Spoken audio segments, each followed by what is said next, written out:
नमस्कार दोस्तों, आपका हमारे YouTube चैनल में स्वागत है। पशु परिचर के लिए हमने नई टेस्ट सीरीज चालू की है। 10 दिन में आप पशु परिचर की तैयारी कर सकते हैं। इसमें फर्स्ट रिवीजन द्वारा मॉडल पेपर तैयार किए गए हैं। आप मॉडल पेपर को जल्दी जल्दी 1 या 2 बार 3 बार जितनी बार हो सके फर्स्ट रिवीजन कीजिए और इसमें आप कम समय में अच्छी तैयारी कर पाएंगे। और आपने यदि अगर चैनल को सब्सक्राइब नहीं किया तो चैनल को सब्सक्राइब कर लीजिए, वीडियो को लाइक कीजिए, शेयर कीजिए। अब देखते हैं आज का हमारा अपना मॉडल पेपर। निम्नलिखित में से किस शिलालेख में मान सिंह को भगवान दास का पुत्र बताया गया है? दोस्तों इसका राइट आंसर हो जाएगा वो है आमेर शिलालेख में। यहाँ पर बी नंबर का ऑप्शन बिल्कुल सही हो जाएगा। आमेर शिलालेख में कछवाहा वंश का कछवाहा वंश को रघुकुल या रघुवंश तिलक है वो कहा गया है। और दोस्तों मान सिंह को भगवान दास का पुत्र है वो बताया गया है और ये संस्कृत भाषा में उत्कीर्ण है। राइट आंसर इसमें बी नंबर ऑप्शन हो जाएगा। आगे देखिए सेकंड नंबर का प्रश्न है, निम्नलिखित में से किस प्रशस्ति में अमर सिंह द्वारा मुगलों के साथ की गई संधि का उल्लेख मिलता है?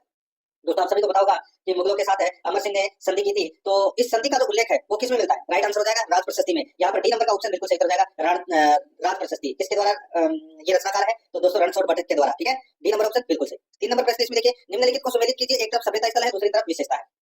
देखिए ये सौंथी है। ठीक है, सौंथी सौंथी सभ्यता है ये दोस्तों कहाँ है? तो ये बीकानेर में है। और ये किस लिए इसकी विशेषता है? दोस्तों इसको कालीबंगा प्रथम कहा जाता है। कालीबंगा प्रथम कहा जाता है सौंथी सभ्यता को, सौंथी। और बयाना सभ्यता, दोस्तों बयाना सभ्यता भरतपुर में है और ये नील की खेती के यहाँ पे साक्ष्य मिले हैं, तो यहाँ पर इसमें 4 हो जाएगा। गरगरा सभ्यता ये बूंदी में है और दोस्तों पहली बर्ड राइडर रॉक पेंटिंग प्राप्त हुई है दोस्तों यहाँ से, तो ये गरगरा का हो जाएगा 2। और राजस्थान की प्रथम अलंकृत गुफा, तो ये हो जाएगा दोस्तों इसमें बांका गांव भीलवाड़ा में। ठीक है, राजस्थान की प्रथम अलंकृत गुफा मिली है बांका गांव भीलवाड़ा में। तो यहाँ पर इसका राइट आंसर क्या हो जाएगा? इसका राइट आंसर हो जाएगा दोस्तों 3-4-3-4-2-1 3-4-2-1। कौन से ऑप्शन में है? तो यहाँ पर आप देख सकते हैं सी नंबर का ऑप्शन राइट आंसर हो जाएगा इसमें। आगे देखिए 4 नंबर का प्रश्न है, किस सभ्यता स्थल से गुप्तकालीन मंदिर के अवशेष एवं ग्रीक रोमन प्रभाव युक्त पुरुष शीर्ष प्राप्त हुए हैं? किस सभ्यता स्थल से गुप्तकालीन मंदिर के अवशेष एवं ग्रीक रोमन प्रभाव युक्त पुरुष शीर्ष प्राप्त हुए हैं? इसका जो राइट आंसर हो जाएगा वो है नगरी सभ्यता से। यहाँ पर डी नंबर का ऑप्शन बिल्कुल सही हो जाएगा। नगरी सभ्यता कहाँ है? चित्तौड़गढ़ में है। ठीक है, नेक्स्ट आगे देखिए यहाँ पे 5 नंबर का प्रश्न, मेवाड़ का पहला शासक जिसने अफगान शासक शेरशाह सूरी की अधीनता स्वीकार की। दोस्तों मेवाड़ का पहला शासक जिसने शेरशाह सूरी की अधीनता स्वीकार की तो वो था दोस्तों महाराणा उदय सिंह। यहाँ पर अपना इसमें सी नंबर का ऑप्शन बिल्कुल सही हो जाएगा। आप सभी को पता है कि 1544 ईस्वी में गिरी सुमेल का युद्ध हुआ था मालदेव और शेरशाह सूरी के मध्य। ठीक है, तो यहाँ पर मालदेव को दोस्तों सिवाना चला जाता है और उदय सिंह है वो दोस्तों क्या कर लेता है? संधि कर लेता है। यहाँ पर सी नंबर ऑप्शन बिल्कुल सही। आगे देखिए यहाँ पे मारवाड़ के किस शासक के शासनकाल में मेड़ता के राव वीरमदेव और कुंवर मालदेव के मध्य दौलत खां के हाथी को लेकर विवाद हुआ? बताइए, मारवाड़ के किस शासक के शासनकाल में मेड़ता के राव वीरमदेव और कुंवर मालदेव के मध्य दौलत खां के हाथी को लेकर विवाद हुआ? दोस्तों इसका राइट आंसर हो जाएगा वो है राव गंगा।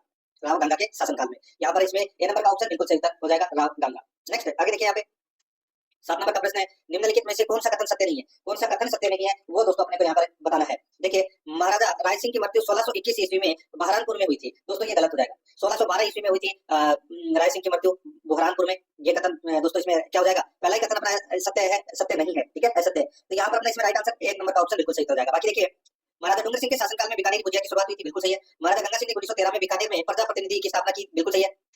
चौथा देखिए बीकानेर के शासक जोरावर सिंह ने घोड़ा सम्मेलन में भाग लिया था, ये भी बिल्कुल सही बात है। तो यहाँ पर इसका राइट आंसर क्या हो जाएगा? वो है इसमें ए नंबर का ऑप्शन बिल्कुल सही, 1621 की जगह 1612 आएगा। आगे देखिए 8 नंबर का प्रश्न है, आमेर के किस शासक को भारत सरकार द्वारा 1956 में स्पेन का राजदूत बनाकर भेजा? बताइए, आमेर के किस शासक को भारत सरकार द्वारा 1956 में स्पेन का राजदूत बनाकर भेजा? तो किसे बनाकर भेजा था? तो वो भेजा था दोस्तों सवाई मानसिंह द्वितीय को। यहाँ पर सी नंबर का ऑप्शन राइट आंसर हो जाएगा। आगे देखिए 9 नंबर का प्रश्न है, किस चौहान शासक के शासनकाल को चौहान वंश का स्वर्णकाल कहा जाता है? चौहान वंश का स्वर्णकाल दोस्तों विक्रमादित्य चतुर्थ के काल को कहा जाता है, बी नंबर ऑप्शन सही। आगे देखिए कोटा के किस शासक ने कोटा का नाम नंदगांव और शेरगढ़ का नाम बदलकर बरसाना कर दिया था? तो दोस्तों उनका नाम है महाराव भीम सिंह। भीम सिंह ने दोस्तों कोटा का नाम नंदगांव और शेरगढ़ का नाम बदलकर बरसाना कर दिया था। यहाँ पर डी नंबर ऑप्शन बिल्कुल सही। 11 नंबर का प्रश्न इसमें देखिए, झाला वंश के शासक भवानी सिंह ने भवानी नाट्यशाला का निर्माण किस वर्ष प्रारंभ करवाया था? बताइए, झाला वंश के शासक भवानी सिंह ने भवानी नाट्यशाला का निर्माण किस वर्ष प्रारंभ किया था? इसका राइट आंसर हो जाएगा वो है 1921 में। ए नंबर का ऑप्शन बिल्कुल सही, 1921 में। कहां पर? झालावाड़ में। ठीक है, आगे देखिए निम्नलिखित में से कविवर सुदन और अक्षयराम गर्ग किस शासक के दरबारी विद्वान थे? बहुत ही अच्छा प्रश्न है दोस्तों। कविवर सुदन और अक्षयराम गर्ग किस शासक के दरबारी विद्वान थे? तो ये थे दोस्तों महाराजा सूरजमल के। यहाँ पर डी नंबर का ऑप्शन बिल्कुल सही हो जाएगा। आगे देखिए 13 नंबर का प्रश्न है, ब्रिटिश काल में राजा राम मोहन राय के प्रयासों से प्रेरित होकर किस वर्ष में लॉर्ड विलियम बेंटिंक्स ने सती प्रथा को गैर कानूनी घोषित किया? तो दोस्तों सती प्रथा को गैर कानूनी घोषित 1829 ईस्वी में किया गया। यहाँ पर सी नंबर ऑप्शन सही हो जाएगा। आगे देखिए यहाँ पे एकमात्र रियासत जहां 1857 की क्रांति के दौरान विद्रोह है बाहर के क्रांतिकारियों द्वारा किया गया तथा इस विद्रोह को बाहर के सैनिकों के द्वारा दबाया गया। दोस्तों इसका राइट आंसर हो जाएगा धौलपुर का विद्रोह। दोस्तों यहाँ पर बी नंबर का ऑप्शन राइट आंसर हो जाएगा। धौलपुर में सैनिकों ने 12 अक्टूबर 1857 को विद्रोह किया था। ठीक है, और धौलपुर के सैनिक है ग्वालियर और इंदौर के विद्रोहियों से मिल गए। ठीक है, और फिर पटियाला की सेना ने दोस्तों धौलपुर को विद्रोहियों से मुक्त करवाया। यानी कि राजस्थान की एकमात्र रियासत धौलपुर थी जहां विद्रोह बाहर के क्रांतिकारियों द्वारा किया गया, यानी कि इंदौर और ग्वालियर के विद्रोहियों द्वारा किया गया, और इस विद्रोह को बाहर के सैनिकों के द्वारा दबाया गया, यानी कि पटियाला के सैनिकों के द्वारा दबाया गया। यहाँ पर B number option right answer हो जाएगा। बहुत ही शानदार प्रश्न था। आगे देखिए सर्वहितकारिणी सभा की स्थापना किसके द्वारा की गई?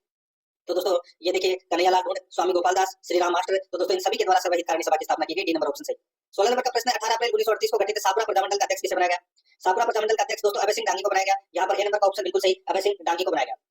नेक्स्ट 17 नंबर का प्रश्न है निम्नलिखित को सुमेलित कीजिए। एक तरफ एकीकरण चरण है और दूसरी तरफ गठन है।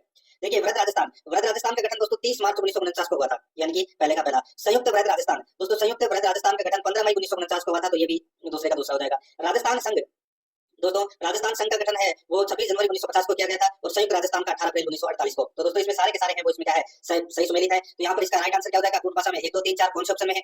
यहाँ पर देखिए डी नंबर का जो ऑप्शन है वो इसका बिल्कुल सही उत्तर हो जाएगा। आगे देखिए 18 नंबर का प्रश्न है किस किसान आंदोलन के दौरान नानक जी भील और देवीलाल गुजर शहीद हुए थे? किस किसान आंदोलन के दौरान नानक जी भील और देवीलाल गुजर शहीद हुए थे? इसका राइट आंसर हो जाएगा वो है बूंदी किसान आंदोलन। यहाँ पर सी नंबर का ऑप्शन राइट आंसर हो जाएगा बूंदी किसान आंदोलन।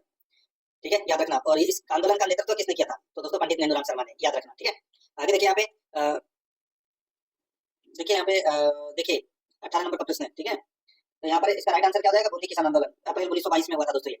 आगे देखिए यहाँ पे राजस्थान की पुकार नामक पुस्तक के लेखक है। राजस्थान की पुकार नामक पुस्तक के लेखक है, तो वो कौन है? इसका राइट आंसर हो जाएगा वो है बाबा नरहरिदास। यहाँ पर बी नंबर का जो ऑप्शन है वो इसका बिल्कुल सही हो जाएगा। बाबा नरहरिदास का संबंध नागौर जिले से है। इनकी प्रसिद्ध पुस्तक है राजस्थान की पुकार। नेक्स्ट आगे देखिए 20 नंबर का प्रश्न है भील जनजाति अपने क्षेत्रों से गुजरने वाले माल व यात्रियों से बोलाई कर वसूलते थे। इस कर को किसके द्वारा बंद किया गया था? दोस्तों इस कर को कर्नल जेम्स टोड के द्वारा बंद किया गया था। ए नंबर ऑप्शन बिल्कुल सही। आगे देखिए राजस्थान के जिलों को उत्तर से दक्षिण की ओर सही क्रम में व्यवस्थित करें। तो दोस्तों उत्तर से दक्षिण की ओर सही क्रम में व्यवस्थित करना है। तो दोस्तों देखिए सबसे पहले यहाँ पे कौन सा आएगा? बांसवाड़ा, दूधू, सलूंबर, अनूपगढ़ और डीडवाना, कुचामन दे रखा। तो सबसे पहले तो अनूपगढ़ आएगा 1 नंबर पे, फिर अनूपगढ़ से नीचे आएगा दोस्तों डीडवाना, कुचामन, नागौर। ठीक है, फिर आएगा दोस्तों इसमें सलूंबर, उदयपुर, फिर आएगा दोस्तों इसमें सॉरी सलूंबर उदयपुर बाद में आएगा, पहले दूधू आएगा। पहले दूधू आएगा दोस्तों जयपुर के पास में। तो यहाँ पर ये 3 नंबर पे आएगा, फिर सलूंबर आएगा, ये उदयपुर, और फिर बांसवाड़ा। तो यहाँ पर अपना इसमें राइट आंसर क्या हो जाएगा दोस्तों? 2 1 4 2 1 4 3 5 2 1 4 3 5 2 1 4 3 5 कौन से ऑप्शन में है? सी नंबर का ऑप्शन अपना राइट आंसर हो जाएगा। 22 नंबर का प्रश्न है कौन सा भौतिक प्रदेश अपने धरातलीय लक्षणों के कारण सही सुमेलित नहीं है? एक तरफ भौतिक प्रदेश है, दूसरी तरफ धरातलीय लक्षण दे रखे हैं। बताना है कि कौन सा इसमें सुमेलित नहीं है। देखिए पूर्वी मैदानी प्रदेश दोस्तों सिंधु नदी द्वारा निर्मित, तो ये गलत हो जाएगा। पूर्वी मैदानी प्रदेश है ये दोस्तों टेथिस सागर का अवशेष है। ये भी टेथिस सागर का क्या है? अवशेष है। ठीक है, और अरावली प्रदेश ये गोंडवाना लैंड का अवशेष है। हाड़ौती का पठार ये गोंडवाना लैंड का अवशेष है। मरुस्थलीय प्रदेश है ये टेथिस सागर का अवशेष है। तो यहाँ पर अपना इसमें राइट आंसर क्या हो जाएगा? ए नंबर का जो ऑप्शन है वो इसका बिल्कुल सही उत्तर इसमें हो जाएगा, याद रखना। ठीक है, गलत दे रखा है। आगे देखिए 23 नंबर का प्रश्न है राजस्थान का वह जिला जिसका भौगोलिक व सामाजिक वातावरण तथा राजनीतिक सीमा उत्तर प्रदेश और मध्य प्रदेश से मिलती है। राजस्थान का वह जिला जिसका भौगोलिक व सामाजिक वातावरण तथा राजनीतिक सीमा उत्तर प्रदेश और मध्य प्रदेश से मिलती है। इसका राइट आंसर हो जाएगा वो है धौलपुर। यहाँ पर सी नंबर का ऑप्शन बिल्कुल सही, धौलपुर। आगे देखिए 24 नंबर का प्रश्न है उत्तरी पूर्वी राजस्थान में किस प्रकार की जलवायु का विस्तार है? तो दोस्तों उत्तरी पूर्वी राजस्थान में दोस्तों अर्ध शुष्क जलवायु है वो पाई जाती है। यहाँ पर बी नंबर ऑप्शन बिल्कुल सही हो जाएगा। आगे देखिए राजस्थान का सबसे ठंडा जिला कौन सा है? राजस्थान का सबसे ठंडा जिला है तो वो है श्रीगंगानगर। यहाँ पर डी नंबर का ऑप्शन बिल्कुल सही, श्रीगंगानगर। आगे देखिए दोस्तों यहाँ पे देखिए यहाँ 26 नंबर का प्रश्न है प्रतापगढ़ जिले का गठन किन किन जिलों के क्षेत्रों को मिलाकर किया गया है? दोस्तों प्रतापगढ़ जिले का जो गठन है वो किन किन क्षेत्रों को मिलाकर किया गया है? आप सभी को तो पता ही होगा दोस्तों। यहाँ पे देखिए चित्तौड़गढ़, उदयपुर और बांसवाड़ा को मिलाकर किया गया। बी नंबर ऑप्शन बिल्कुल सही। 27 नंबर का प्रश्न इसमें देखिए थोंटवेट के जलवायु वर्गीकरण के अनुसार कौन सा बांसवाड़ा डूंगरपुर की जलवायु को दर्शाता है? थोंटवेट के जलवायु वर्गीकरण के अनुसार कौन सा बांसवाड़ा डूंगरपुर की जलवायु को दर्शाता है? इसका राइट आंसर हो जाएगा CAW। यहाँ पर बी नंबर का ऑप्शन बिल्कुल सही हो जाएगा, उपाद्र जलवायु प्रदेश। ठीक है, बी नंबर ऑप्शन सही। आगे देखिए राजस्थान में बनावरण क्षेत्र में सर्वाधिक वर्दी वाले जिलों का सही युग्म कौन सा है? तो वो है अजमेर, पाली, बीकानेर, नागौर। अजमेर, पाली, बीकानेर, नागौर। यहाँ पर ए नंबर का जो ऑप्शन है वो इसका बिल्कुल सही उत्तर इसमें हो जाएगा। आगे देखिए 29 नंबर का प्रश्न है रुंडित सरिता के उपनाम से किस नदी को जाना जाता है? तो रुंडित सरिता तो दोस्तों ये बाणगंगा को जाना जाता है। यहाँ पर बी नंबर ऑप्शन बिल्कुल सही, बाणगंगा। ठीक है, बाणगंगा नदी का उद्गम कहां से होता है? बैराट की पहाड़ी से। नेक्स्ट आगे देखिए यहाँ पे 30 नंबर का प्रश्न है भैंसरोडगढ़ दुर्ग निम्नलिखित में से कौन सी नदियों के किनारे स्थित है? तो ये दोस्तों चंबल व बामणी नदी के किनारे स्थित है। यहाँ पर बी नंबर का ऑप्शन बिल्कुल सही हो जाएगा, चंबल व बामणी के किनारे। 31 नंबर का प्रश्न है आदिवासियों का हरा सोना के उपनाम से किस वनस्पति को जाना जाता है? आदिवासियों का हरा सोना के उपनाम से किस वनस्पति को जाना जाता है? इसका राइट आंसर हो जाएगा बांस को। यहाँ पर बी नंबर ऑप्शन बिल्कुल सही। 32 नंबर का प्रश्न इसमें देखिए वन विभाग राजस्थान द्वारा जारी स्टेट ऑफ फॉरेस्ट रिपोर्ट के अनुसार राजस्थान में वन क्षेत्र कितना है? वन विभाग राजस्थान द्वारा जारी स्टेट ऑफ फॉरेस्ट रिपोर्ट के अनुसार राजस्थान में वन क्षेत्र कितना है? इसका सही उत्तर हो जाएगा वो है दोस्तों 9.60% है। ठीक है, 9.60% है। नेक्स्ट आगे देखिए यहाँ पे 33 नंबर का प्रश्न है राज्य की सबसे अधिक ऊंचाई पर स्थित झील कौन सी है? तो सबसे अधिक ऊंचाई पर स्थित दोस्तों नक्की झील है। कहां पर है? माउंट आबू में। सी नंबर का ऑप्शन बिल्कुल सही। आगे देखिए 34 नंबर का प्रश्न है निम्न में से कौन सी एक भूजल ब्लॉक की श्रेणी नहीं है? कौन सी एक भूजल ब्लॉक की श्रेणी नहीं है? तो दोस्तों देखिए यहाँ पे सुरक्षित है, अर्ध संकटग्रस्त है। यहाँ पे देखिए न्यून दोहित नहीं है, बाकी संकटग्रस्त है। तो यहाँ पर सी नंबर का ऑप्शन राइट आंसर हो जाएगा। आगे देखिए राज्य में लवणीय मृदा किन क्षेत्रों में पाई जाती है? तो लवणीय मृदा दोस्तों बाड़मेर और बीकानेर में पाई जाती है। यहाँ पर ए नंबर ऑप्शन बिल्कुल सही। नेक्स्ट आगे देखिए राज्य में सर्वप्रथम सरकारी बस सेवा का संचालन कब किया गया? तो सरकारी बस सेवा का संचालन दोस्तों 1952 में किया गया। यहाँ पर बी नंबर ऑप्शन बिल्कुल सही, 1952 में। नेक्स्ट आगे देखिए, राजस्थान के किस जिले में वर्ष 2001 से 2011 के दौरान न्यूनतम जनसंख्या वृद्धि दर पाई गई? तो न्यूनतम जनसंख्या वृद्धि दर है वो दोस्तों श्रीगंगानगर में पाई गई। यहाँ पर डी नंबर का ऑप्शन बिल्कुल सही। राजस्थान की जो जनसंख्या वृद्धि दर है वो दोस्तों कितनी है? तो वो है 21.3। ये भी आपको इसमें याद रखना, 21.3% है, ठीक है, 2001 से 2011 के दौरान दशकीय जनसंख्या वृद्धि दर। और दोस्तों सर्वाधिक जनसंख्या दर वाला जिला है वो कौन सा है? तो वो है बाड़मेर, 32.5%, ठीक है। और सबसे कम है गंगानगर में, और वो है 10%। तो यहाँ पर डी नंबर ऑप्शन बिल्कुल सही। आगे देखिए, नवनेरा बांध किस नदी पर स्थित है? दोस्तों ये नवनेरा बांध है, ये काली सिंध नदी पर स्थित है। यहाँ पर बी नंबर का ऑप्शन बिल्कुल सही, काली सिंध नदी पर कोटा में। नेक्स्ट आगे देखिए, यहाँ पे 39 नंबर का प्रश्न है, राजस्थान में राज्य राजमार्ग की कुल लंबाई कितनी है? राज्य राजमार्ग की कुल लंबाई कितनी है? इसका राइट आंसर हो जाएगा वो है 17,349 किलोमीटर। यहाँ पर ए नंबर का ऑप्शन बिल्कुल सही, 17,349 किलोमीटर, ठीक है। नेक्स्ट आगे देखिए, यहाँ पे 40 नंबर का प्रश्न है, 2011 की जनगणना के अनुसार राजस्थान के संबंध में कौन सा विकल्प सही सम्मिलित नहीं है? 2011 की जनगणना के अनुसार राजस्थान के संबंध में कौन सा विकल्प सही सम्मिलित नहीं है? तो यहाँ पर देखिए दोस्तों, इसमें हिंदू 88.49% है, बिल्कुल सही बात है। मुस्लिम 9.07% है, बिल्कुल सही है। ईसाई ईसाई देखिए यहाँ पे 3.57 ये गलत हो जाएगा दोस्तों। ईसाई है 0.14%, ठीक है। तो यहाँ पर दोस्तों देखिए, सी नंबर का ऑप्शन राइट आंसर हो जाएगा अपना, ठीक है। डी नंबर का ऑप्शन काट दीजिए क्योंकि इसमें सही से टाइप नहीं हुआ है, तो सी नंबर ऑप्शन बिल्कुल सही हो जाएगा। आगे देखिए, परमार शासक भोज द्वारा निर्मित समितेश्वर मंदिर किस किले में स्थित है? तो दोस्तों ये चित्तौड़गढ़ के किले में स्थित है दोस्तों, समितेश्वर का मंदिर। आगे देखिए, यहाँ पे 42 नंबर का प्रश्न है, निम्नलिखित को सुमेलित कीजिए। एक तरफ दुर्ग है, दूसरी तरफ जिला है।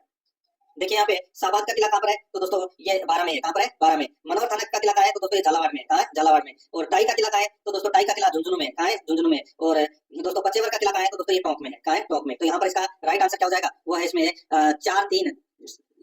4-3-1-2 इसका बिल्कुल सही उत्तर इसमें हो जाएगा। यहाँ पर डी नंबर का ऑप्शन बिल्कुल सही उत्तर हो जाएगा। आगे देखिए, 43 नंबर का प्रश्न है, टोंक में स्थित सुनारी कोठी का निर्माण नवाब अमीर खान द्वारा कब प्रारंभ करवाया गया था? तो दोस्तों ये प्रारंभ करवाया गया था 1824 ईस्वी में, ठीक है। राइट आंसर इसमें ए नंबर का ऑप्शन बिल्कुल सही। और ये सुनारी कोठी को गोल्डन मेंशन के नाम से भी जाना जाता है, ठीक है, तो याद रखना, ए नंबर ऑप्शन बिल्कुल सही। नेक्स्ट आगे देखिए, बागौर की हवेली का निर्माण किसके द्वारा करवाया गया था? तो दोस्तों ये करवाया गया था अमरचंद बड़वा के द्वारा। यहाँ पर बी नंबर का ऑप्शन बिल्कुल सही, अमरचंद बड़वा के द्वारा।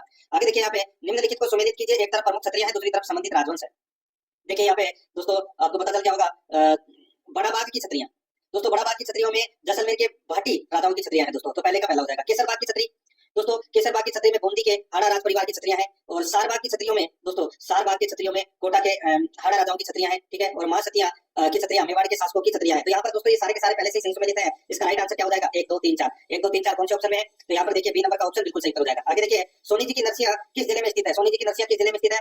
तो दोस्तों ये अजमेर में है। यहाँ पर डी नंबर का ऑप्शन बिल्कुल सही, अजमेर में। आगे देखिए, जयपुर में स्थित है खानिया की बावड़ी का निर्माण किसके द्वारा करवाया गया था? जयपुर में स्थित खानिया की बावड़ी का निर्माण किसके द्वारा करवाया गया था? तो दोस्तों ये महाराजा जगत सिंह के द्वारा। ये नंबर का ऑप्शन बिल्कुल सही, जगत सिंह के द्वारा। आगे देखिए, लोक देवता रामदेव जी का मेला कब पड़ता है? तो रामदेव जी का मेला है वो दोस्तों भाद्रपद शुक्ल तृतीया को रामदेव जी का मेला पड़ता है। यहाँ पर बी नंबर ऑप्शन बिल्कुल सही उत्तर हो जाएगा। आगे देखिए, भारतीय डाक विभाग द्वारा किस वर्ष में तेजाजी पर डाक टिकट जारी की गई थी? तो दोस्तों तेजाजी पर डाक टिकट है वो जारी की गई थी वर्ष 2011 में, ठीक है। तो यहाँ पर अपना इसमें राइट आंसर क्या हो जाएगा? बी नंबर का ऑप्शन बिल्कुल सही उत्तर इसमें हो जाएगा। आगे देखिए, यहाँ पे निम्नलिखित में से केला देवी मेले का आयोजन कब होता है? बताइए दोस्तों, केला देवी के मेले का आयोजन है वो कब होता है? तो इसका राइट आंसर हो जाएगा वो है दोस्तों चैत्र शुक्ल अष्टमी को। चैत्र शुक्ल अष्टमी को दोस्तों केला देवी के मेले का है वो आयोजन होता है। कहाँ पड़ता है? तो दोस्तों ये करौली में पड़ता है, ठीक है। यहाँ पर ए नंबर ऑप्शन बिल्कुल सही। आगे देखिए, यहाँ पे गणेश चतुर्थी का त्योहार कब मनाया जाता है? दोस्तों गणेश चतुर्थी का त्योहार है ये भाद्रपद शुक्ल चतुर्थी को मनाया जाता है, भाद्रपद शुक्ल चतुर्थी को। तो यहाँ पर डी नंबर का ऑप्शन बिल्कुल सही। आगे देखिए, निम्नलिखित में से देवउठनी देवउठनी एकादशी या 11 आप कुछ भी बोल सकते हैं, ठीक है। तो दोस्तों देवउठनी एकादशी का त्योहार कब मनाया जाता है? तो दोस्तों ये अभी हाल ही में मनाया गया है। तो यहाँ पर इसका जो राइट आंसर हो जाएगा वो है कार्तिक शुक्ल एकादशी को देवउठनी एकादशी का त्योहार मनाया जाता है, ठीक है। तो इस प्रश्न का जो राइट आंसर हो जाएगा वो है इसमें बी नंबर का ऑप्शन बिल्कुल सही। आगे देखिए, 53 नंबर प्रश्न, निम्नलिखित में से डोला मारू किस क्षेत्र का प्रसिद्ध लोकगीत है? डोला मारू किस क्षेत्र का प्रसिद्ध लोकगीत है? इसका राइट आंसर हो जाएगा वो है दोस्तों इसमें सिरोही का। यहाँ पर डी नंबर का ऑप्शन बिल्कुल सही हो जाएगा, सिरोही का लोकगीत है ये। नेक्स्ट आगे देखिए, यहाँ पे 54 नंबर का प्रश्न है, निम्नलिखित को सुमेलित कीजिए। दोस्तों एक तरफ है नृत्य है, दूसरी तरफ जनजाति दे रखी है। अब यहाँ पर देखिए रणबाजा नृत्य, दोस्तों ये रणबाजा नृत्य है ये मेव जनजाति का नृत्य है दोस्तों, ठीक है। और मावलिया मावलिया नृत्य कथोड़ी जनजाति का नृत्य है। मोरिया नृत्य है ये दोस्तों ग्रासीय जनजाति का नृत्य है। और बिछुआ है ये सहरिया जनजाति का नृत्य है। यहाँ पर इस प्रश्न का जो राइट आंसर हो जाएगा वो है 1 2 4 3 1 2 4 3, यानी कि अपना इसमें बी नंबर का ऑप्शन बिल्कुल सही हो जाएगा। आगे देखिए, 55 नंबर प्रश्न है, निम्नलिखित में से गुड़ला किस क्षेत्र का प्रसिद्ध नृत्य है? दोस्तों गुड़ला है ये मारवाड़ का प्रसिद्ध नृत्य है। यहाँ पर सी नंबर का ऑप्शन बिल्कुल सही हो जाएगा, मारवाड़ का प्रसिद्ध नृत्य है ये। आगे देखिए, यहाँ पे 56 नंबर प्रश्न है, निम्नलिखित में से सुशील वाद्य यंत्र नहीं है। बताइए सुशील वाद्य यंत्र कौन सा नहीं है? यहाँ पर आप देख सकते हैं दोस्तों, अलगोजा है, बाकिया है, बुंगल है, मांदल मांदल सुशील वाद्य यंत्र नहीं है। तो यहाँ पर डी नंबर का ऑप्शन बिल्कुल सही हो जाएगा, ये अवनद वाद्य यंत्र है। आगे देखिए, 57 नंबर का प्रश्न है, निम्नलिखित में से पोतिया देपाड़ा कप्ता आदि है। निम्नलिखित में से पोतिया देपाड़ा कप्ता आदि है, तो ये क्या है? तो ये दोस्तों आदिवासियों के वस्त्र है। ये क्या है? आदिवासियों के वस्त्र। यहाँ पर सी नंबर ऑप्शन बिल्कुल सही। आगे देखिए, निम्नलिखित में से गले में पहने जाने वाला आभूषण नहीं है। तो गले में पहने जाने वाला आभूषण कौन सा नहीं है? यहाँ पर देखिए तातनियों, नक्कस और खीवली, ये तीनों गले में पहने जाने वाले आभूषण है। लेकिन गोखरू गोखरू दोस्तों ये आभूषण कान में पहने जाने वाला आभूषण है। ठीक है, तो यहाँ पर अपना इसमें राइट आंसर डी नंबर का ऑप्शन बिल्कुल सही। आगे देखिए दोस्तों, यहाँ पे राजस्थानी साहित्य की किस शैली में अद्यानुप्रास युक्त गद्य पद्य तुकांत रचना होती है, बताइए। देखिए बहुत ही अच्छा प्रश्न है। राजस्थानी साहित्य की किस शैली में अद्यानुप्रास युक्त गद्य पद्य तुकांत रचना होती है? इसका राइट आंसर हो जाएगा वो है वचनिका में। यहाँ पर सी नंबर का ऑप्शन बिल्कुल सही, जैसे अचलदास की चिली वचनिका। ठीक है, राइट आंसर हो जाएगा यहाँ पे सी नंबर ऑप्शन सही। आगे देखिए, निम्नलिखित को सुमेलित कीजिए। निम्नलिखित को सुमेलित करना है। ठीक है, एक तरफ से दोस्तों कृति दे रखी है और दूसरी तरफ उनसे संबंधित लेखक दे रखे हैं। दोस्तों यहाँ पर देखिए, विश्रांत प्रवास ये ग्रंथ किसका है? तो दोस्तों ये शिव चंद्र भरतिया द्वारा लिखित ग्रंथ है ये। ठीक है, और माटीरी महक ये दोस्तों करनीदान बारट का ग्रंथ है। और धरती कद ताई घुमेली, धरती कद ताई घुमेली ये ग्रंथ दोस्तों सामर दैया का ग्रंथ है ये। ठीक है, और माई एड़ा पूत जन ये मेजर रतन जहांगीर का ग्रंथ है। यहाँ पर अपना इसमें राइट आंसर क्या हो जाएगा? 2 1 4 3, 2 1 4 3 इसका राइट आंसर हो जाएगा, यानी कि बी नंबर का ऑप्शन बिल्कुल सही। आगे देखिए, प्रथम खोजी गई प्रतिजैविक औषधि है, प्रथम खोजी गई प्रतिजैविक औषधि है तो वो कौन सी है? तो वो है दोस्तों पेनिसिलिन। यहाँ पर अपना इसमें डी नंबर का ऑप्शन बिल्कुल सही हो जाएगा, पेनिसिलिन। ठीक है, आगे देखिए, यहाँ पे 62 नंबर का प्रश्न है, वह रोग जिसमें रोगी का होठ बीच से कट जाता है, वह रोग जिसमें रोगी का होठ बीच से कट जाता है। अपने दोस्तों जनरल साइंस से संबंधित प्रश्न है वो शुरू हो चुके हैं। ठीक है, वह रोग जिसमें रोगी का होठ बीच से कट जाता है, इसका राइट आंसर हो जाएगा वो है पटाउ सिंड्रोम। यहाँ पर ए नंबर का ऑप्शन बिल्कुल सही हो जाएगा, ये एक आनुवंशिक रोग है।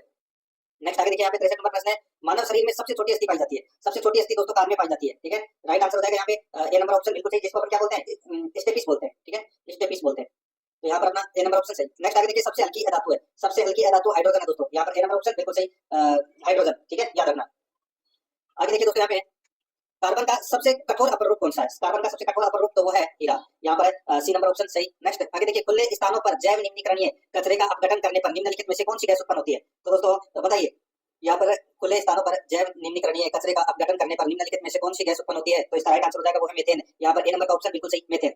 आगे देखिए, कांसा मिश्र धातु के घटक है, कांसा मिश्र धातु के घटक है, तो इसका राइट आंसर हो जाएगा वो है इसमें कॉपर और टिन के। यहाँ पर सी नंबर का ऑप्शन राइट आंसर हो जाएगा कॉपर और टिन के। आगे देखिए, 68 नंबर प्रश्न है, समुद्र के पानी के वाष्पीकरण द्वारा शुद्ध नमक प्राप्त करने की प्रक्रिया है, समुद्र के पानी के वाष्पीकरण द्वारा शुद्ध नमक प्राप्त करने की प्रक्रिया है, इसका जो राइट आंसर हो जाएगा वो है क्रिस्टलीकरण। यहाँ पर ए नंबर का ऑप्शन बिल्कुल सही हो जाएगा, क्रिस्टलीकरण। नेक्स्ट आगे देखिए, राइबोसोम्स बने होते हैं, राइबोसोम्स बने होते हैं, इसका राइट आंसर हो जाएगा वो है आरएनए बाय प्रोटीन से बने होते हैं, आरएनए बाय प्रोटीन से बने होते हैं राइबोसोम्स। यहाँ पर सी नंबर ऑप्शन सही था। आगे देखिए, उदासीनीकरण है, उदासीनीकरण है तो ये क्या है? तो दोस्तों ये एक रासायनिक परिवर्तन है, उदासीनीकरण। यहाँ पर बी नंबर का ऑप्शन बिल्कुल सही हो जाएगा, रासायनिकरण। ठीक है, रासायनिक परिवर्तन है ये। नेक्स्ट आगे देखिए, मम्पस है यानी कि गलसुआ है, मम्पस क्या है? तो दोस्तों ये एक विषाणु जनित रोग है, ए नंबर ऑप्शन बिल्कुल सही हो जाएगा, याद रखना। नेक्स्ट आगे देखिए, यहाँ पे 72 नंबर प्रश्न है, कवक जनित रोग कौन सा है? कवक जनित रोग, तो यहाँ पर देखिए दमा, एथलीट फुट, दाद ये तीनों दोस्तों कवक जनित रोग है, राइट आंसर हो जाएगा उपरोक्त सभी। नेक्स्ट आगे देखिए, समतल दर्पण में किसी वस्तु का पूर्ण प्रतिबिंब देखने के लिए दर्पण की लंबाई कितनी होनी चाहिए? दर्पण की लंबाई है वो दोस्तों वस्तु की लंबाई की आधी होनी चाहिए, वस्तु की लंबाई की आधी। यहाँ पर बी नंबर ऑप्शन बिल्कुल सही। नेक्स्ट आगे देखिए, यहाँ पे आपातकालीन हार्मोन कहा जाता है, आपातकालीन हार्मोन किसे कहा जाता है? तो दोस्तों एड्रेनलिन को आपातकालीन हार्मोन कहा जाता है, ए नंबर ऑप्शन बिल्कुल सही। नेक्स्ट आगे देखिए, यहाँ पे 75 नंबर प्रश्न है, किसी वस्तु को दो समतल दर्पणों के मध्य रखने पर बने प्रतिबिंबों की संख्या कितनी होगी, बताइए। तो दोस्तों किसी वस्तु को दो समतल दर्पणों के मध्य रखने पर बने प्रतिबिंबों की संख्या है वो दोस्तों अनंत होगी, राइट आंसर हो जाएगा यहाँ पे डी नंबर ऑप्शन बिल्कुल। में रक्त बैंक किस अंग को कहा जाता है? रक्त बैंक है वो कहा जाता है दोस्तों प्लीहा को। यहाँ पर सी नंबर का ऑप्शन राइट आंसर, यानी कि दोस्तों मनुष्य शरीर का ब्लड बैंक प्लीहा को कहा जाता है। आगे देखिए दोस्तों, यहाँ पे निम्नलिखित में से कौन सा विटामिन कैल्शियम के अवशोषण में सहायक है? कैल्शियम के अवशोषण में सहायक है, तो इसका राइट आंसर हो जाएगा वो है विटामिन डी। यहाँ पर डी नंबर का ऑप्शन है वो इसका बिल्कुल सही, विटामिन डी। आगे देखिए, तुलनात्मक लक्षणों वाले जीन जोड़े को कहते हैं, तुलनात्मक लक्षणों वाले जीन जोड़े को कहते हैं, इसका राइट आंसर हो जाएगा वो है एलील। यहाँ पर बी नंबर का ऑप्शन बिल्कुल सही हो जाएगा इसमें, एलील। नेक्स्ट आगे देखिए, किसी भी जीव की आकारिकी या शरीर क्रिया में पर्यावरण परिवर्तन के कारण उत्पन्न होने वाले लक्षणों को कहते हैं।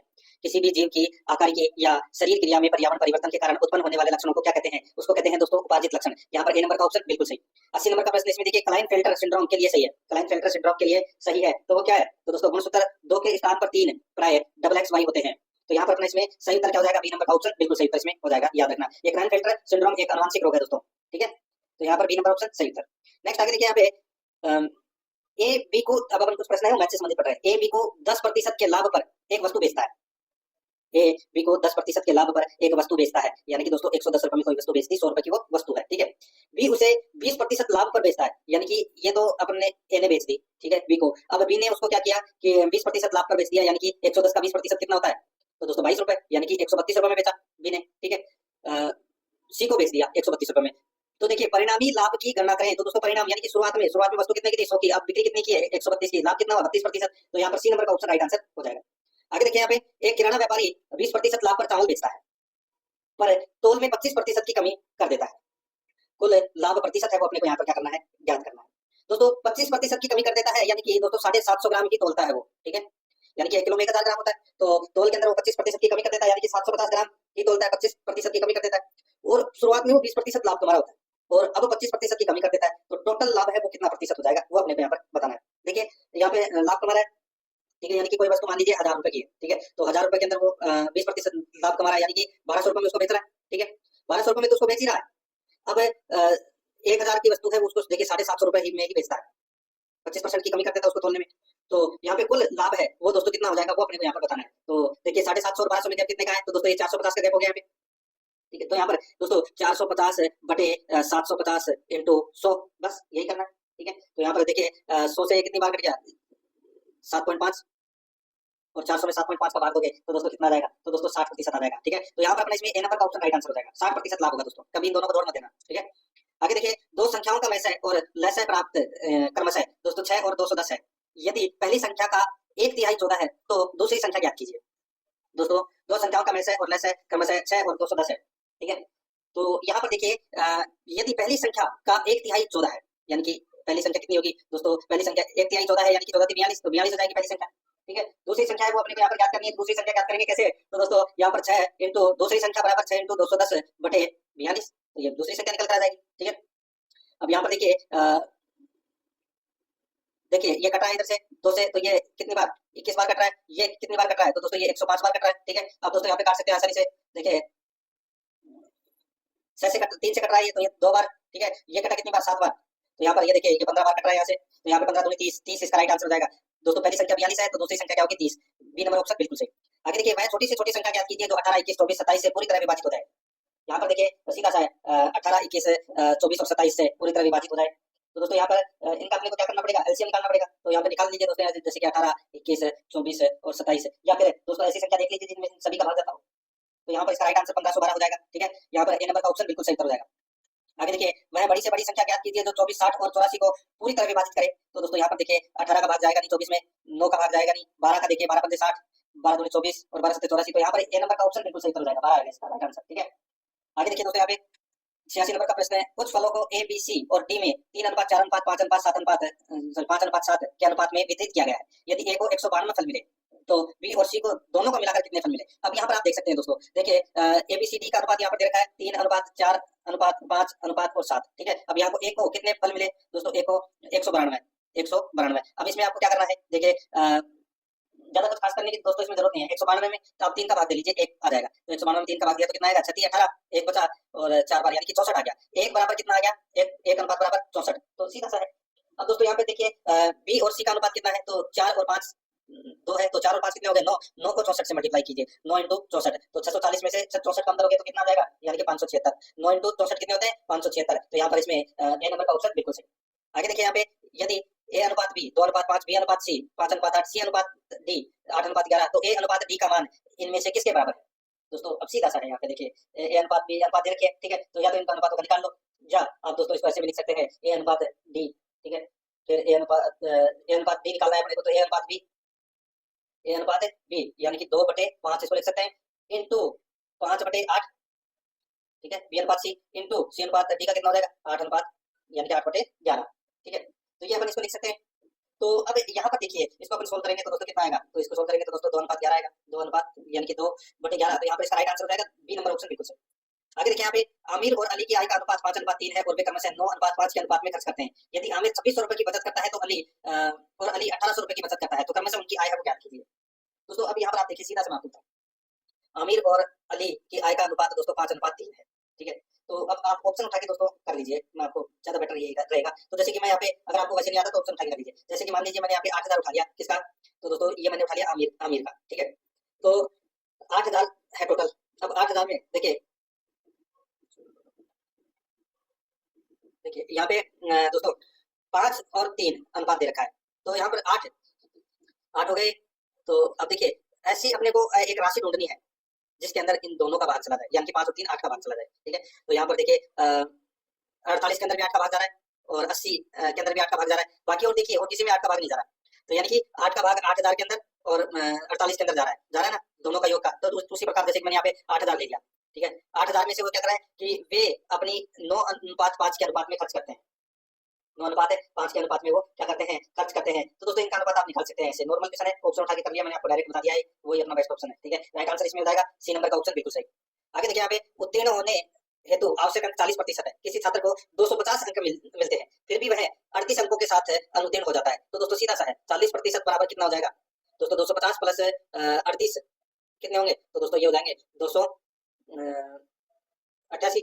40% बराबर कितने हो जाएंगे, तो 288 हो जाएंगे। ठीक है, तो अपने को यहाँ पे अधिकतम अंक है वो ज्ञात करना है, यानी कि कुल अंक कितने हैं। तो यहाँ पर इसको दोस्तों आप ऐसे लिख सकते हैं भाई, 40% बराबर है दोस्तों ये 288 है, या तो आप इसका 1% निकाल लीजिए। ठीक है, तो यहाँ पर एक, या तो आप ऐसे कर सकते हैं, या दोस्तों देखिए इसका आधा कितना होता है, 144। ठीक है, तो 40% तो दोस्तों कितना हो गया, 288। तो दूसरा 40% भी कितना होगा, 288। तो यहाँ पर और फिर 20% इसका आधा हो जाएगा, टोटल 100% हो जाएगा ना। तो 288 और 288 कितने होते हैं, और फिर 144। ठीक है, तो यहाँ पर देखिए 8 दूनी 16 और 4 22, 22 का सॉरी 20, 20 का 0। ठीक है, तो यहाँ पे 2 8 दूनी 16 16 4 20, 20 और 2 22, तो यहाँ पे 2, फिर 2 आएगा, फिर 2 2 4 4 1 5 और 2 7, यानी कि 720 इसका राइट आंसर हो जाएगा। अधिकतम अंक ये है, ये नंबर ऑप्शन सही। आगे देखिए, अजय अपने वेतन का 25% घर के किराए, 5% खाद्यान्न, 15% यात्रा, 10% कपड़ों पर खर्च करता है तथा 27,000 रुपए की बचत करता है। अजय की मासिक आय कितनी है। अजय अपने वेतन का 25% घर के किराए, 5% खाद्यान्न, 15% यात्रा तथा 10% कपड़ों पर खर्च करता है तथा 27,000 रुपए की बचत करता है। अजय की मासिक आय है वो क्या है दोस्तों, यहाँ पर देखिए माना अजय का वेतन है वो कितना है, 100 रुपए।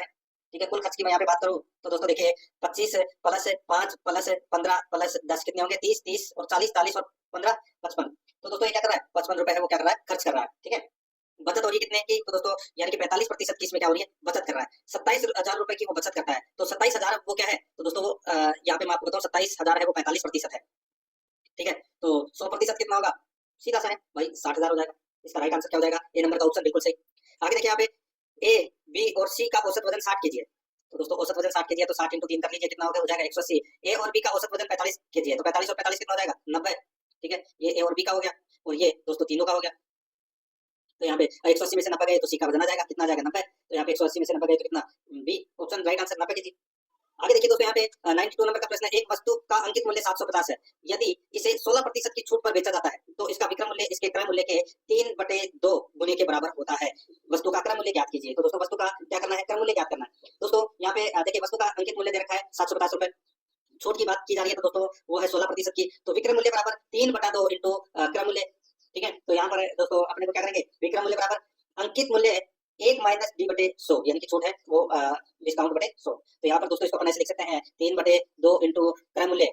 ठीक है, क्रय मूल्य बराबर 750 इंटू 1 माइनस 16/100। ठीक है, ये इसको सोल्व करना है अपने को, कुछ नहीं करना। तो यहाँ पर दोस्तों इसका राइट आंसर हो जाएगा 420 रुपए इसका राइट आंसर हो जाएगा।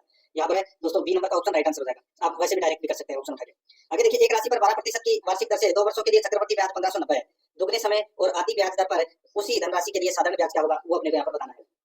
दोस्तों 2 वर्षों के लिए चक्रवर्ती ब्याज 1590 है, वार्षिक दर दोस्तों यहाँ पर आपको दे रखी है 12%। ठीक है, और दोस्तों दुगने समय और आधी ब्याज दर, तो यहाँ पे दोस्तों 3/25 हो जाएंगे। तो यहाँ पर इसका राइट आंसर हो जाएगा वो है दोस्तों देखिए 1500 रुपए इसका राइट आंसर हो जाएगा दोस्तों। ठीक है, साधारण ब्याज होगा 1500 रुपए, तो यहाँ पर इसमें सी नंबर ऑप्शन सही। नेक्स्ट आगे देखिए, यहाँ पे कोई धनराशि साधारण ब्याज की किस वार्षिक दर से 8 सही 1/3 वर्षों में दुगनी हो जाएगी। तो दोस्तों सीधा सा है, 8 सही 1/3 को अपन 25/3 लिख सकते हैं। ठीक है, तो यहाँ पर इसमें राइट आंसर हो जाएगा दोस्तों 12% है वार्षिक। तो यहाँ पर इसमें सी नंबर ऑप्शन बिल्कुल से 12% वार्षिक में दुगनी हो जाएगी। आगे देखिए, एक धनराशि चक्रवर्ती ब्याज पर 5 वर्षों में दुगनी हो जाती है, उतनी ही धनराशि स्वयं की 4 गुना होने में कितना समय लगेगा। देखिए 5 वर्षों में दुगनी हो रही है, तो 4 गुना होने में कितना समय लगेगा। 5 वर्षों में दुगनी हो रही है, तो दोस्तों 4 गुना होने में दोस्तों इसमें समय लगेगा 10 वर्ष। ठीक है, राइट आंसर क्या हो जाएगा इसमें, सी नंबर का ऑप्शन बिल्कुल सही। ठीक है, आगे देखिए यहाँ पे अब अपन प्रश्न है वो पशुपालन से संबंधित प्रश्न कर लेते हैं, और लास्ट में अपन दोस्तों करंट अफेयर से संबंधित प्रश्न वो पढ़ेंगे। देखिए यहाँ पे गुजरात की सीमा के निकट जालोर, सांचौर व बाड़मेर मुख्यतः गाय की कौन सी नस्ल है वो पाई जाती है। तो इसमें दोस्तों कांकरेज नस्ल की गाय पाई जाती है, यहाँ पर बी नंबर ऑप्शन सही। आगे देखिए, राष्ट्रीय पशु आनुवंशिक संसाधन ब्यूरो के अनुसार भारत में भेड़ों की कुल कितनी नस्लें पंजीकृत है। तो भेड़ों की दोस्तों 45 नस्लें हैं वो पंजीकृत है, यहाँ पर बी नंबर ऑप्शन सही उत्तर। आगे देखिए, ऊंट की कौन सी नस्ल है पानी में तैरना पसंद करती है। तो दोस्तों राइट आंसर हो जाएगा इसमें वो है खराई नस्ल है, ऊंट की खराई नस्ल है ये दोस्तों पानी में तैरना पसंद करती है। राइट आंसर हो जाएगा डी नंबर ऑप्शन सही। आगे देखिए, डेयरी गायों में शुष्क काल कितने माह का होता है। तो दोस्तों ये होता है 18 माह का शुष्क काल होता है, यहाँ पर डी नंबर ऑप्शन बिल्कुल सही उत्तर हो जाएगा। ठीक है, सॉरी 18 माह का नहीं, 2 माह का, 18 महीने थोड़ी दूध देगी। जैसे कि मतलब जो है मैं आपको बताऊं इसमें कि सीधा सा ये पूछा गया कि डेयरी गायों के अंदर दूध है वो गाय कितने दिन नहीं देती। तो दोस्तों सीधा सा है, ब्याने से 2 महीने पहले दूध सूख जाता है उसका। ठीक है, तो यहाँ पर अपना इसमें राइट आंसर हो जाएगा सी नंबर का ऑप्शन सही था, 2 माह। नेक्स्ट आगे देखिए 16 नंबर का प्रश्न है, आहारनाल की दीवार में ग्रसिका से मलाशय तक कितने स्तर होते हैं? आहारनाल की दीवार में ग्रसिका से मलाशय तक कितने स्तर होते हैं? राइट आंसर हो जाएगा 4 स्तर होते हैं दोस्तों, ठीक है। यहाँ पर ए नंबर ऑप्शन सही था। आगे देखिए निम्नलिखित में से कौन सा वसापाचक एंजाइम है? वसापाचक एंजाइम दोस्तों लाइपेज है, डी नंबर ऑप्शन बिल्कुल सही लाइपेज। आगे देखिए जीवा एवं दांत पाए जाते हैं, तो दोस्तों ये पाए जाते हैं मुख गुहा में, बी नंबर ऑप्शन सही उत्तर। आगे देखिए स्तनधारियों में श्वसन होता है, स्तनधारियों में श्वसन दोस्तों फेफड़ों द्वारा होता है, फुसफुस द्वारा, यहाँ पर डी नंबर ऑप्शन बिल्कुल सही उत्तर हो जाएगा। आगे देखिए 104 नंबर का प्रश्न है, ये इसमें देखिए निम्न में से श्वसन तंत्र का भाग नहीं है। श्वसन तंत्र का भाग दोस्तों देखिए नासिका है, ग्रसनी है, फेफड़े है, लेकिन अग्नाशय नहीं है, यहाँ पर डी नंबर का ऑप्शन बिल्कुल सही अग्नाशय। आगे देखिए निम्नलिखित को सुमेलित कीजिए, एक तरफ रोग का नाम है, दूसरी तरफ रोग का कारक है। रानीखेत रोग का कारक है वो कौन सा है? तो वह पैरामिक्सो वायरस, पैरामिक्सो वायरस। और खुरपका मोरपका रोग का रोग कारक है तो वो है दोस्तों पिकोरना वायरस। कौन सा है? पिकोरना वायरस। और हिमोरेजिक सेप्टिसिमिया ये है दोस्तों देखिए सुमेलित करना है ना अपने को, तो यहाँ पर देखिए हिमोरेजिक है सेप्टिसिमिया, तो इसका हो जाएगा दोस्तों बाला माल्टोसिडा, ठीक है। और मेस्टाइटिस का हो जाएगा स्ट्रेप्टोकोकस एक्लेसिया, तो यहाँ पर अपना इसमें राइट आंसर क्या हो जाएगा? वो है 2143, 2143 अपना इसमें राइट आंसर हो जाएगा। 2143 कौन से ऑप्शन में है? यहाँ पर देखिए सी नंबर का ऑप्शन में, यहाँ पर C number option right answer. आगे देखिए पशुओं में कौन सा रोग होने पर प्राकृतिक छिद्र नाक कान गुदा वेजाइना से रक्त स्रावित होता है? तो वो होता है दोस्तों एंथ्रेक्स से, यहाँ पर डी नंबर ऑप्शन बिल्कुल सही। आगे देखिए निम्नलिखित में से उपापचय जनित रोग है, उपापचय जनित रोग है तो वो कौन सा है? तो दोस्तों इसका राइट आंसर हो जाएगा वो है इसमें थेनेला, यहाँ पर डी नंबर का ऑप्शन बिल्कुल सही हो जाएगा थेनेला, ठीक है, याद रखना। सॉरी देखिए थेनेला तो दोस्तों जीवाणु जनित रोग है, थेनेला जीवाणु जनित रोग है, ठीक है, जीवाणु जनित। यहाँ पर उपापचय पूछा है, ठीक है, तो उपापचय हो जाएगा दोस्तों इसमें मिल्क फीवर, मिल्क फीवर है ये उपापचय जनित रोग है, ठीक है, और ये मादा पशुओं में प्रसव के बाद होता है और ये कैल्शियम की कमी के कारण होता है दोस्तों। और बाकी सर्रा प्रोटोजोआ जनित रोग है, ठीक है, और एंथ्रेक्स और थेनेला ये जीवाणु जनित रोग है। तो यहाँ पर अपना इसमें राइट आंसर क्या हो जाएगा? सी नंबर ऑप्शन सही। आगे देखिए किस रोग में पशु की गर्दन, कंधा व पिछले पैरों के पुट्ठों में सूजन आ जाती है जिसे फट सूजन कहते हैं? तो दोस्तों इसका राइट आंसर हो जाएगा वो है इसमें ब्लैक क्वार्टर, यहाँ पर बी नंबर का ऑप्शन बिल्कुल सही ब्लैक क्वार्टर। 109 नंबर प्रश्न इसमें देखिए पशु द्वारा स्वयं का दूध पीने से रोकने के लिए कौन सा उपकरण काम में लेते हैं? तो दोस्तों उसमें क्रेडल उपकरण है वो काम में लेते हैं, ए नंबर ऑप्शन बिल्कुल सही। आगे देखिए यहाँ पे बुदुइन्स बर्बेरस व सोमाली समुदाय की चरवाही जातियां कहाँ पाई जाती है? बुदुइन्स बर्बेरस व सोमाली समुदाय की चरवाही जातियां कहाँ पाई जाती है? इसका राइट आंसर हो जाएगा वो है दोस्तों अफ्रीका में, यहाँ पर सी नंबर का ऑप्शन बिल्कुल सही अफ्रीका। आगे देखिए मध्य एशिया में कौन सा चरवाहा समुदाय निवास करता है? तो दोस्तों इसमें मंगोल, कजाक, किर्गिज ये सभी करते हैं, राइट आंसर हो जाएगा उपरोक्त सभी। नेक्स्ट आगे देखिए भारत की तरह किस देश के चरवाहों की जिंदगी में भी औपनिवेशिक और उत्तर औपनिवेशिक काल में गहरे बदलाव आए? भारत की तरह किस देश के चरवाहों की जिंदगी में भी औपनिवेशिक और उत्तर औपनिवेशिक काल में गहरे बदलाव आए? इसका राइट आंसर हो जाएगा वो है दोस्तों अफ्रीका, यहाँ पर सी नंबर का जो ऑप्शन है वो इसका राइट आंसर हो जाएगा, याद रखना, ठीक है।